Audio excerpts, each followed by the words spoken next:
Oh, hello there, and thank you for joining me today. I'm Mike Matthews. This is Muscle for Life, and this episode is a new installment in my Says You series where I ask people primarily on Instagram, but sometimes this is via email, to share something they disagree with me on, and then I pick ones that are particularly interesting or that I haven't already beaten to death, and I address them here on the podcast. And so in this episode, I will be tackling the claim that the high bar back squat is better for targeting the quads than the front squat.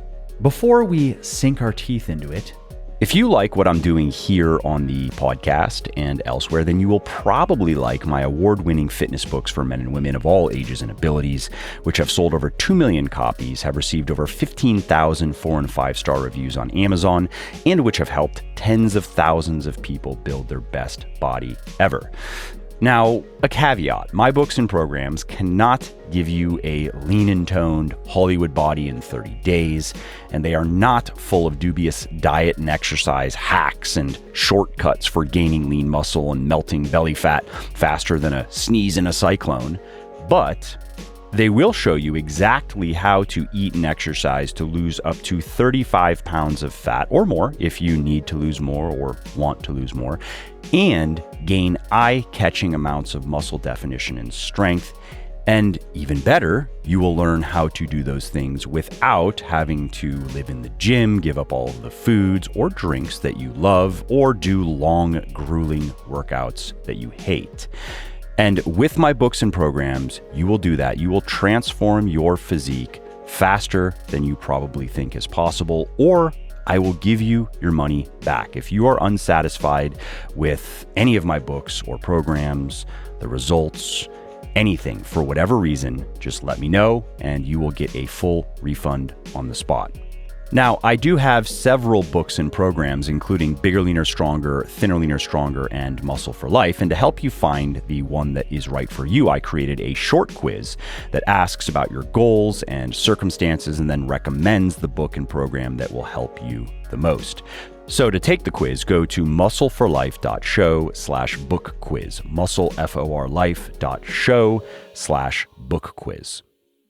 So first, what is the high bar back squat? Well, it is a back squat where the bar is placed high on your back. The bar rests on your traps versus the low bar position where it rests on the shelf created by your back muscles. And for what it's worth, I much prefer the low bar position in my squatting. I'm stronger in that position. Most people are stronger in that position. And the high bar position is less comfortable. Not that that's a major reason to not do it, but it's just a fact. Similar to the front squat, actually. So the front squat is quite uncomfortable at first, and then you just get used to it. But I very much like the front squat, do not like the high bar back squat as much as the low bar back squat, mostly because you have to use less weight because you are not as strong in the high bar position as the low bar position for no major advantage. Yes, the high bar position is a little bit easier on your back than the low bar position, but the low bar position doesn't bother my back. And if I want to do a more back friendly squat, I'll just front squat. And also, many people find, myself included, that they are less stable. They feel less stable in the high bar position. They find it harder, and I find it harder to maintain the right torso position and to prevent my back from rounding. And that's not because I have a weak back.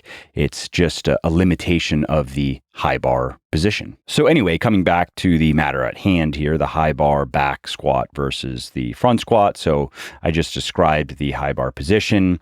In the front squat, the bar sits in the front rack position, as it's called. So that's resting on your front delts and supported by your hands. And the bar needs to be up against your throat. And yes, that sounds uncomfortable, and it is uncomfortable at first, but you do get used to it. You don't have to front squat for more than a few weeks before you just don't really notice the discomfort anymore. And I've been front squatting Every couple months or so, I will switch from the back to the front squat, and I've been doing that for years. And I've front squatted fairly heavy in the range of 275 to 295 and experienced no pain, maybe minor discomfort, but nothing unusual, nothing that you wouldn't experience with any heavy exercise of any kind, really. So in the case of the front squat, because the bar now is balanced over your midfoot, that means that you have to maintain a more upright posture when you're squatting, whereas in the back squat, high bar or low bar, you have to lean forward more. And as an aside, research shows that difference in the front squat, the difference in the posture because of where the bar is, that results in significantly less compressive forces on the knees, as well as less stress on the lower back. And that makes the front squat a great option for people who have lower back or knee issues. Not everyone with those problems can front squat pain-free or without major problems, but many people who have trouble with any type of back squat can front squat successfully. Anyway, so changing that back angle in the front squat, it also slightly alters muscle activation in your legs. So studies show that both the high bar and the low bar back squat and the front squat, that all of those exercises activate the quads, hamstrings, and glutes to a similar degree. They are, practically speaking, almost the same, but the front squats do train the quads slightly more than the hamstrings when compared to the back squat. And the back squats do involve the hamstrings a little bit more than the front squat. And that's true of the high bar and low bar position. And you are going to notice that even more in the low bar back squat. You're probably going to feel your quads working a little bit harder in that high bar position, and then a little bit harder still in the front squat. Now, something else I like about the front squat compared to high bar and low bar back squats is research shows that you can achieve similar levels of muscle activation with the front squat compared to the back squat, but with a lighter load. In one study, for example, participants used more than 20% less weight on the front squat than the back squat, but achieved similar levels of muscle activation.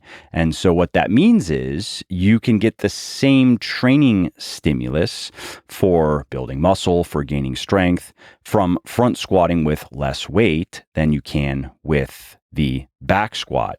And that doesn't mean that you shouldn't back squat, but I mentioned earlier that I like to alternate between front and back squats. And one of the reasons I like to do that is the front squats are a little bit easier on my body. They are a little bit easier on my joints, on my back, on my knees, on my hips. One, because of the difference in posture, and two, because I don't have to use as much weight. I front squatted today, for example. I did 4 sets of 4 with 225. And in my 4th set, I'm trying to remember, I have to look at my training log. I had 1 or 2 good reps still in the tank. And to do that with the back squat, to do 4 sets of 4, ending the 4th set with 1 or 2 reps still in the tank, I would probably have to load anywhere between 315 and 335, which is not a bad thing, but that is a lot more weight that puts a lot more stress on the body.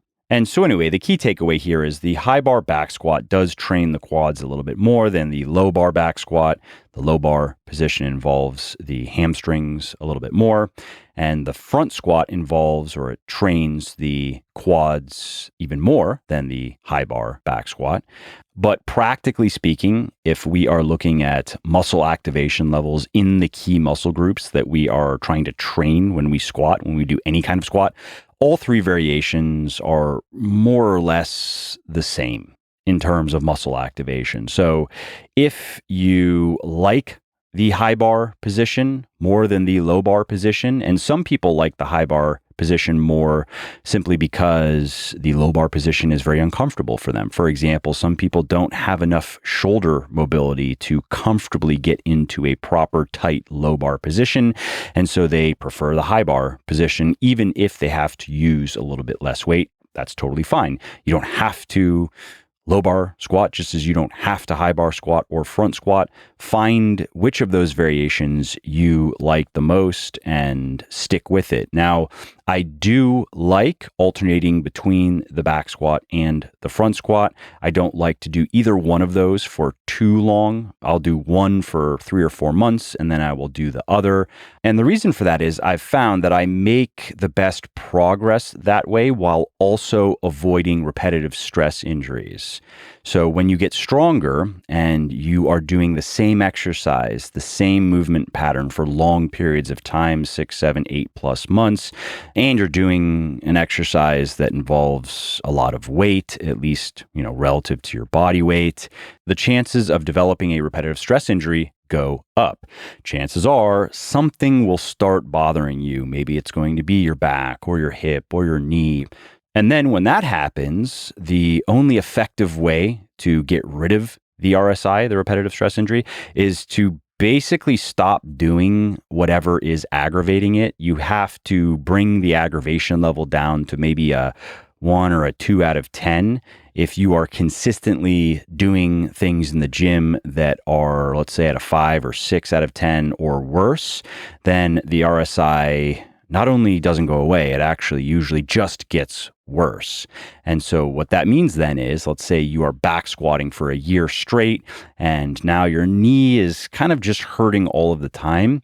You might have to take a couple of months off of back squatting for your knee to stop hurting, and you might not be able to front squat depending on what's going on with your knee. The front squat, for example, might not be a viable option because it hurts your knee too much. So you might have to just stick with, let's say, the leg press or the belt squat or the split squat or lunge or whatever. Not that there's anything wrong with those exercises, but that might not be optimal for your goals. It might not be optimal to do those exercises for several months while your knee recovers.